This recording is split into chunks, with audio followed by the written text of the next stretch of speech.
everything we knew about the solar system just 50 years ago. We got primarily from the back end of a telescope or from meteorites that fell. And when the meteorites fell and we wanted to know where they came from and what their composition was, this mission will make enormous strides answering so many questions that have come up in those 50 years. OSIRIS-REx is a mission in NASA's New Frontiers program designed to rendezvous with a near-Earth asteroid named Bennu, survey it in great detail, select a location on the surface to send the spacecraft down to collect 60 grams or more of sample for return to Earth for analysis in our laboratories. The challenge of finding a tag site on Bennu that met our original criteria was very hard. But quite honestly, this team thrives on challenge. So even though we knew we had work to go, I never doubted for a moment we would solve that puzzle, that we would crack that nut and we would safely get the spacecraft down to the surface. We had kind of expected the unexpected. This team was ready to be surprised. 3, 2, 1.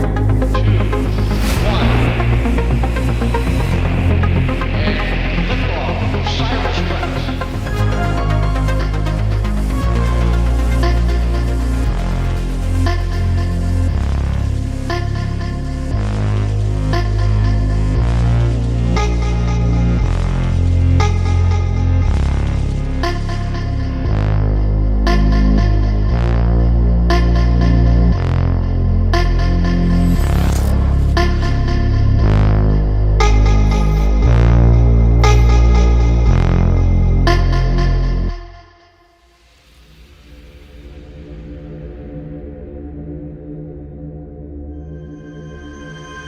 And we are live here at Lockheed Martin in Littleton, Colorado for a truly historic event. In just a few moments from now, NASA's OSIRIS-REx spacecraft is going to actually arrive at the asteroid Bennu. Yeah, so today is what we call arrival. So when we reach 20 kilometers from the asteroid, what we're going to do is do a burn to put us into the precision flying regime that we'll be doing for the next year and a half or so in order to map and discover all we can about OSIRIS-REx and determine the best possible place to go get a sample of the asteroid and bring it back.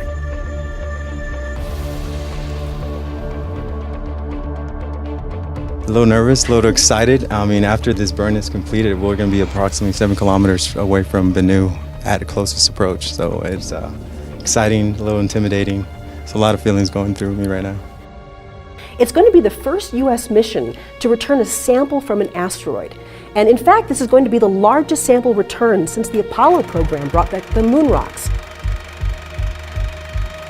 This is NASA's first asteroid sample return mission. NASA has had other sample return missions, most famously the Apollo program, which brought back over 300 kilograms of lunar material, which we're still analyzing today to unravel the history of the moon and the Earth-Moon system and the origin of our solar system.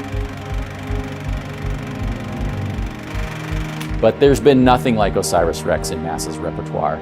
I like to call it the daredevil spacecraft, right? We just zipped around this asteroid like a hummingbird.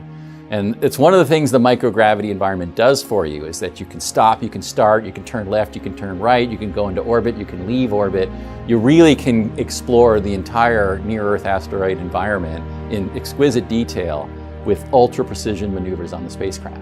Bennu is about half a kilometer across, the size of a mountain. We're going to be mapping this entirely new, unexplored area of the solar system. So it's been a relatively long journey, as I mentioned, about 2 years to get out to this asteroid. So to give you a sense of a little bit of the mission timeline, OSIRIS-REx was launched on September 8th, 2016. And one of the first things we did was we did a flyby of the Earth to boost us into the right orbit to encounter the asteroid. So you see that here. We were also able to test our cameras and take a wonderful picture of the Earth as well.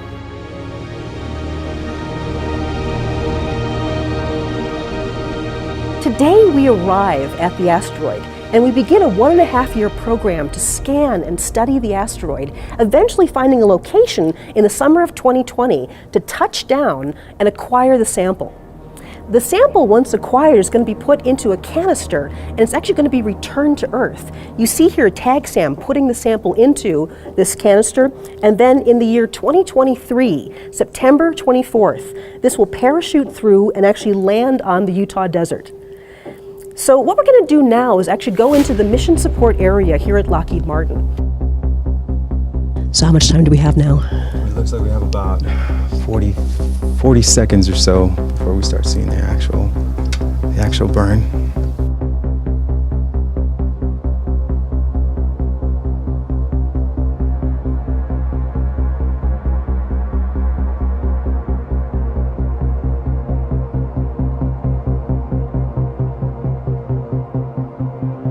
So just to remind you that we're live here at Lockheed Martin and we are just about to arrive at the asteroid Bennu and begin proximity operations to study this asteroid, eventually returning a sample back to Earth. Yeah, it's so exciting. I can't believe we're here.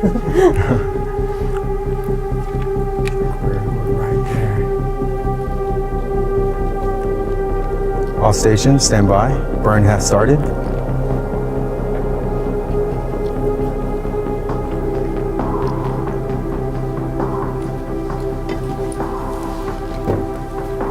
Stand by for Bennu arrival.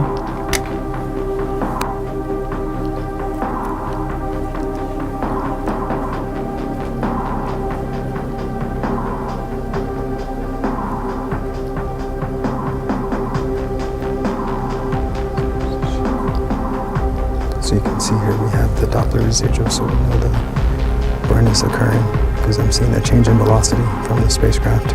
It's getting very quiet in here. Everyone's whispering.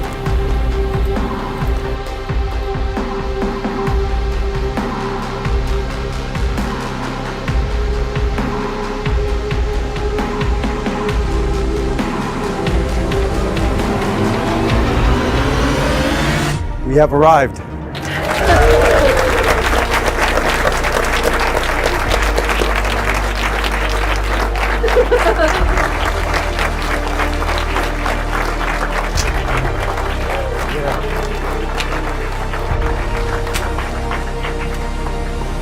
You may have noticed we were doing a bit of an unusual high five there. That's called the tag five, because that's reminiscent of the tag SAM arm that's eventually going to retrieve a sample. So we are here. We have arrived at Bennu. Arrival was officially December 3rd of 2018, and that was a morning I woke up and saw an event on my calendar that I put there a decade ago. So it was truly a great day for us. Arrival is one of the greatest moments of my career. I remember the very first images that came in, and we had been targeting this asteroid since 2005, so over 13 years of planning and plotting and dreaming about this asteroid, and we first saw it just as a tiny point of light moving across the background star field. And if you didn't know what you were looking at, you would never have spotted the asteroid because it looked like just any other star. But we all knew exactly where to look in that image, and then as you started to blink and you saw this thing move across, and I will never forget that feeling. It's like, it's real. It's really there. There really is something in space, and we know where it is, and we're on our path to rendezvous with it.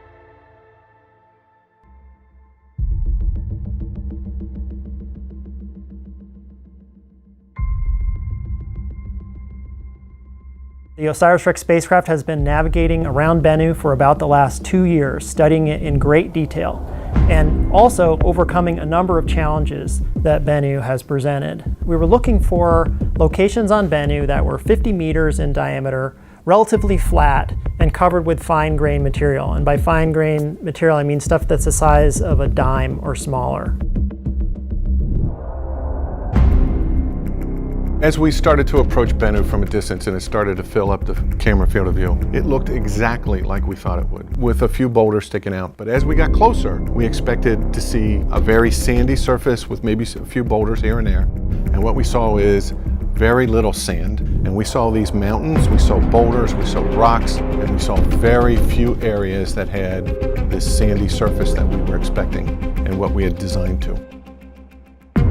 Well, I like to call Bennu the trickster asteroid. So when we first picked the target, we performed an extensive ground and space-based telescopic campaign to try to understand the nature of the surface. And based on thermal data and radar data and the shape of the asteroid, we convinced ourselves that the surface was composed of fine-grained, sandy, or at worst gravelly-like material. And we expected, and quite honestly sold it to NASA as easy to sample. When we got to the asteroid, we realized that the surface was rough and rugged and covered in giant boulders with nary a beach in sight. And we knew we were in for a real challenge. And we not only had to come up with a new way to get to the surface, but we had to ensure that it would fit within a really tight spot and remain safe while it was collecting that material. Bennu's rocky surface presented a challenge for the original LiDAR-based approach to the touch-and-go sample acquisition event. As an alternative, the project developed an onboard optical-based approach called natural feature tracking. NFT requires detailed three-dimensional maps of the surface of Bennu. In order to build those three-dimensional maps, we need many, many images of particular patches of surface on Bennu itself.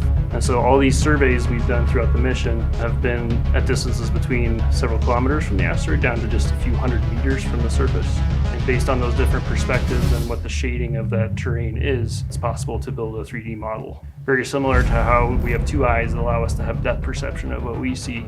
NFT requires multiple features across the field of view to have a depth perception. The original tag accuracy requirement was to touch the surface within a 50-meter diameter circle. Based on Bennu's rough surface, our actual performance has to be much better than that, at 10 meters or less. And even within that 10-meter area, there could be smaller localized hazards that may damage the spacecraft. Right now, we are working on a flight software patch to help us avoid hazards as we come in for a sample event. When we do natural feature tracking, that is all autonomous on board the spacecraft, where we load the features or a catalog to the spacecraft, so we are telling it where we expect these features to be. So as the spacecraft makes its progress down to taking the sample, we're recording images and then locating those landmarks to make sure we're on the right track. And if there's any issues with the trajectory or we see landmarks where we shouldn't, we know something's up and we can back away and wave off the attempt, try again. As soon as we were dealing with that and processing the challenge that Bennu presented to us, we literally saw the surface explode, erupting particles into the near Bennu environment, and we panicked.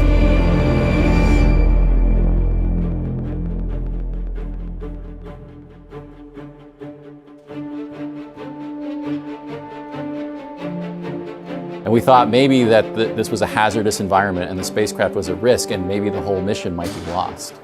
And this is where we realized how the microgravity environment can really mess with your mind. What looked like a dynamic, energetic explosion on the surface was simply a little puff of material with flakes of the asteroid gently gliding around, sometimes going into orbit, re-landing on the surface of the asteroid. And it turned out to be an amazing science experiment. So what looked like a major catastrophe turned out to be a great opportunity. As we were first approaching asteroid Bennu in that fall of 2018, in the December timeframe when we arrived, we could already clearly see there were a couple of interesting areas that, to be clear, none of the places looked smooth, but there were some areas that were a little bit smoother that we could actually see with our eyes just from that visual observation. But then we had to really study them in detail and quantitatively look at, is this possible to deliver the spacecraft? Is this going to be safe for the spacecraft? And are the particles small enough?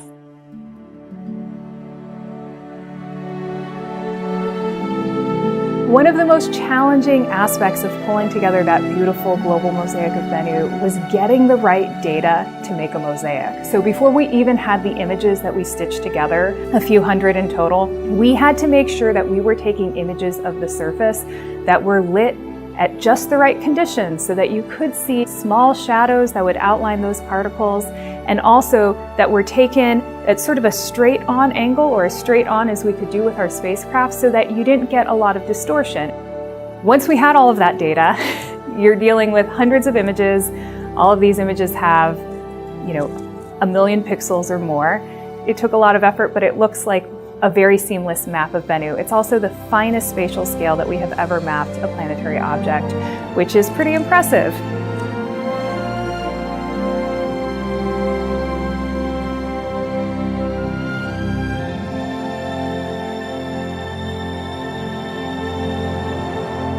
We went through a very rigorous sample site selection campaign, and we had 3 driving criteria. We had what we called the deliverability, which is how tight of a spot can we get that spacecraft into. We were looking at craters that were about 20 meters or 60 feet in diameter, just the size of a small parking lot, and the spacecraft's about the size of an SUV. So it was a really tight fit, especially compared to what we originally designed to. The second one was safety. Even if we could get into one of those tight spots, would the spacecraft survive? And we were particularly worried about tipping over and flying away into one of the many giant boulders that dominate the surface of the asteroid.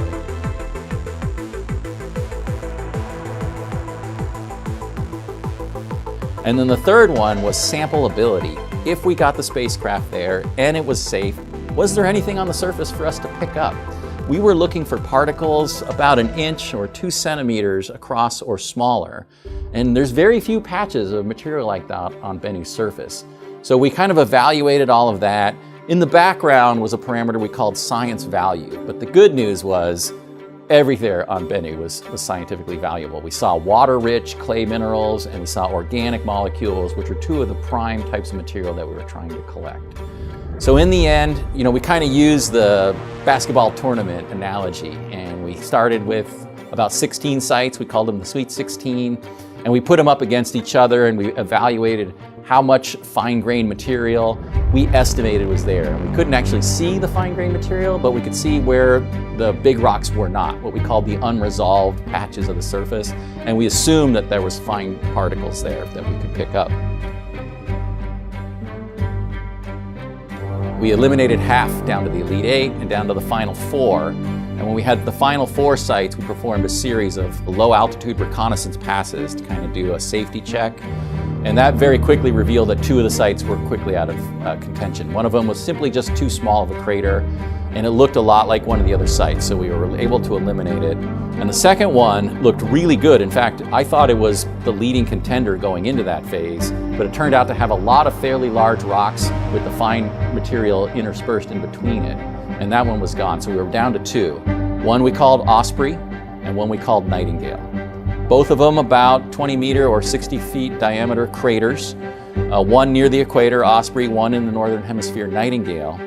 And it turned out to be kind of a contest. Osprey was safer, but Nightingale was more sampleable. And also the science looked better there. It was darker, redder, it looked fresh, like recently exposed, so not modified by the space environment. When we pulled the board, we had a site selection board, my heart kind of sank when Flight System and the Goddard Space Flight Safety engineers voted for Osprey, because I really wanted Nightingale. But the TAG-SAM team and the science team were voting for Nightingale, so it came down to me. I had to make the final decision.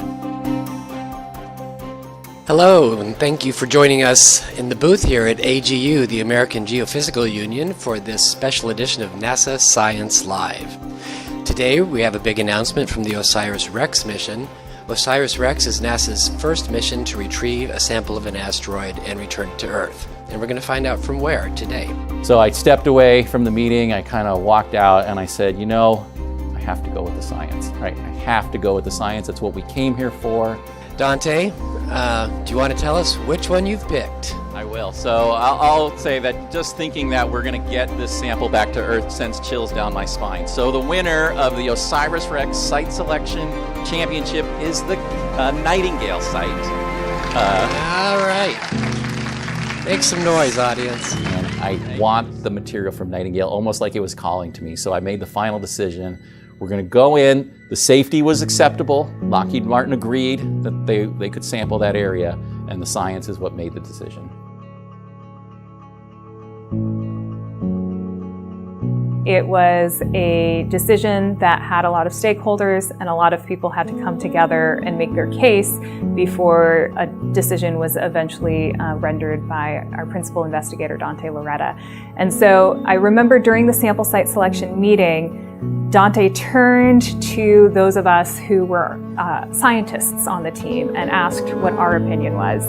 And I think I was the first person who spoke, and I was just like, Nightingale. It has the organics, it looks fresh. Like, if we just put our science hats on, that is where the value is. Nightingale and Osprey were always pretty high on the list, but in my mind it wasn't clear. We had some fascinating sites to choose some, including a few sites where they were very small sites, but it looked like there was some really fine-grained material there, but clearly they were just too hazardous for the spacecraft. What is the biggest challenge of the site? So the biggest challenge of the Nightingale site is those large boulders that are off on the eastern edge of the crater, because that tallest one, I colloquially call it Mount Doom because it has the classic kind of peak shape that we're familiar with from the literature. That's about 7 meters tall, and then when you're down at the bottom of the crater, that's another 3 meters. So we're talking 10 meters or 30 feet.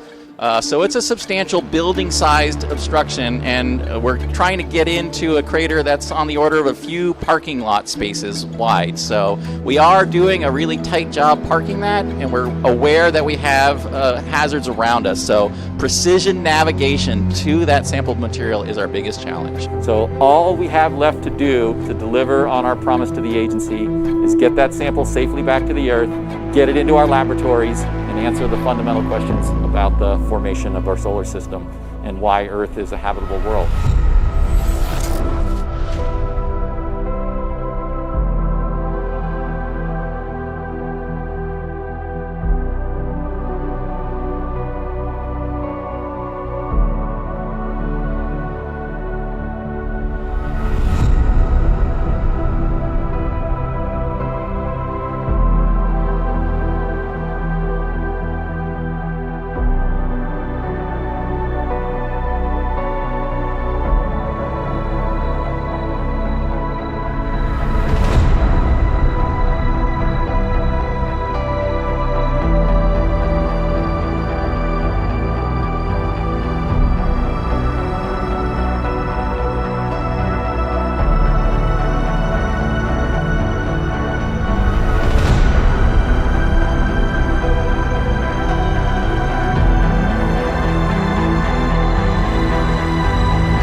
Now, OSIRIS-REx is a one-of-a-kind spacecraft with an extraordinary team of engineers and scientists charting unexplored places. It was launched on September 8th, 2016.